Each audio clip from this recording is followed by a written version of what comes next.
มันเกิดหยังขึ้นครับพี่น้องพอดาบสอ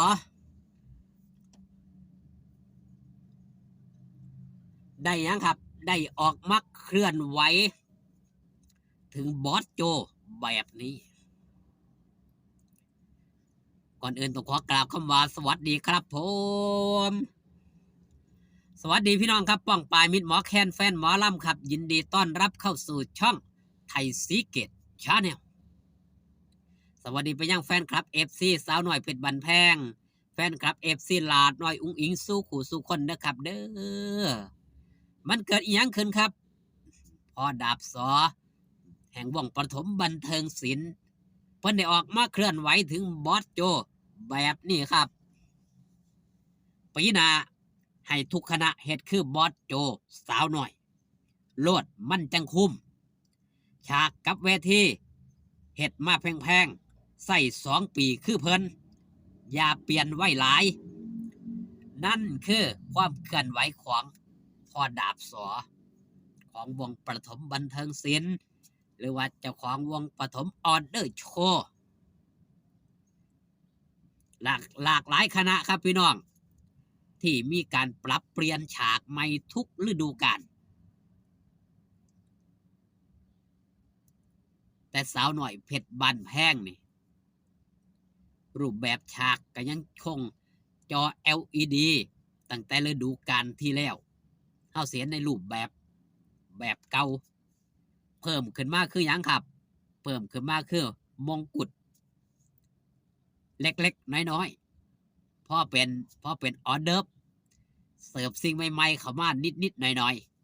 ๆใส่ให้มันคุ้มที่บอสโจว่าไว้ครับลงทุนหลายล้านลงทุนเป็นล้านนะครับบ่แม่นน้อยๆเด้สำหรับจอ LED แล้วก็โค้งทัดราคากับบ่แม่นตึกเถือกได้สั่งได้จองมากกว่าสิได้ดังนั้นครับเพชรให้มันคุ้มค่าคุ้มราคาเพราะดาบสอเพิ่นก็ไม่เห็นสาวหน่อยเพชรบันแพงเพิ่นก็มายกมาย่องทั้งสาวหน่อยเพชรบันแพงบอสโจไปเยี่ยมไปเยือนก็ย่องก็ต่างคนต่างเอื้อกันละกันล่ะครับต่างคนต่างอวยซึ่งกันละกันมองใดพ่อติมองใดพ่อหยังครับพ่อปรับปรุงก็ซอยกันคิดซอยกันทำสร้างสรรค์ผลงานไปน้ำกันครับเพื่อรักษาวัฒนธรรมหมอลองหมอลำของเฮานี่ให้มีความเจริญก้าวหน้าให้รักษาคงไว้ครับให้กับลูกกับหลานสืบต่อๆกันไปอย่างสาวหน่อยเพชรบานแพงเองฉากถึงแม้ว่าจะฉีกแนวของวงการหมอลำมากระตามก็ถือเป็นยังครับเป็นหมอลำโมเดิร์นเป็นหมอลำในรูปแบบใหม่เป็นหมอลำที่พัฒนาฉีกฉีกแนวหมอลำออกมาอย่างเวทีครับเวทีฉากนี่ฉีกแนวหมอลำแต่ยังครับแต่ยังคงล่ำเป็นหมอลำเพลินคือเก่าคือเดิมเป็นหมอลำเพลินที่เสด็จเป็นหมอลำเพลินที่เสริมความทันสมัยเข้าไปบ่ได้เป็นแบบโบราณนั่นคือพัฒนาการของสาวน้อยเพชรบ้านแพงตั้งแต่มีบอสโจดีผู้บริหารสมองเพชรเขาว่าบริหารงานนี่ถือว่ามีการปรับเปลี่ยนรูปแบบทุกฤดูกาลปรับเปลี่ยนรูปแบบใหม่ชุดก็เฮ็ดใหม่มีปีนี้ละเฮ็ดคักเฮ็ดแน่ทุ่มไปหลายล้าน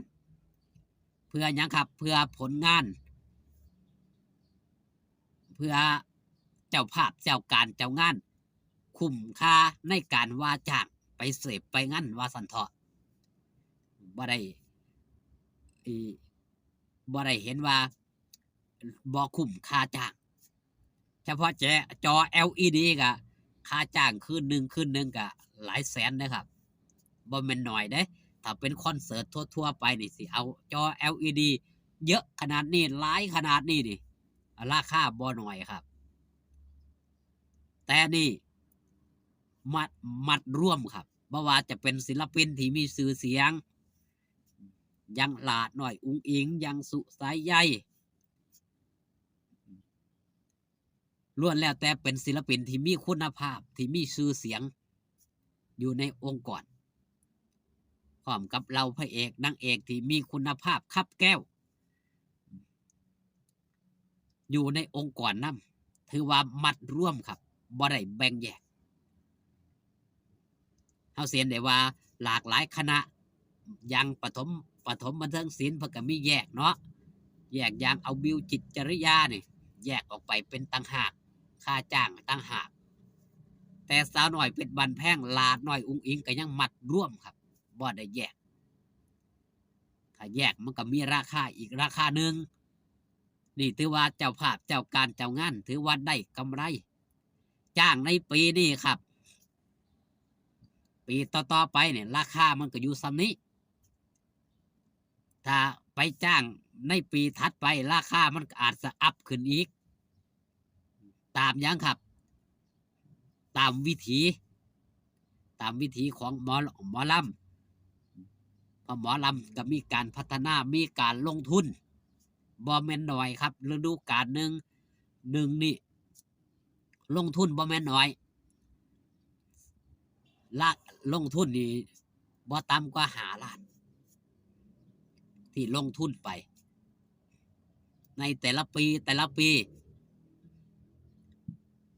เพราะยังครับใส่มาตลอดปีมันต้องมีการปรับมีการเปลี่ยนมีการปรุงแต่งมีการซ่อมบำรุงแม่นบ่ครับเราพระเอกนางเอกจังสี่ก็ต้องมีการปรับเปลี่ยนชุดตัดชุดเพื่อให้ในแต่ละฤดูกาลนี่มีชุดใหม่ๆให้แฟนคลับ FC ได้เบิ่งได้แย่งสิไปใส่สุดเก่าๆมันก็จำเจแม่นบ่ครับทุกอย่างมันคือการลงทุนถ้าลงทุนบ่หวังกำไรเขาก็บ่ลงทุนหรอกครับนั่นคือสิ่งที่พอดาบสอเพิ่นเคลื่อนไหวถึงบอสโจว่าเฮ็ดแบบนี้มันจังสิคุ้มค่ากับการลงทุนนั่นเองนี่คือแวดวงการของหมอหลองหมอลำครับเกื้อกูลซึ่งกันและกันสมัครสมานสามัคคีเพื่ออนุรักษ์ศิลปะวัฒนธรรมทางภาคอีสานของเฮาเอาไว้ฮักกันคือข้าวเหนียวมันแกนเนาะมันประเภทแตกมั่งคือน้ำถือข้าวเหนียวขอบคุณพี่น้องป้องปายที่เข้ามาเบิ่งมาแย่งครับพ่อกันคลิปหน้าสบายดีครับผม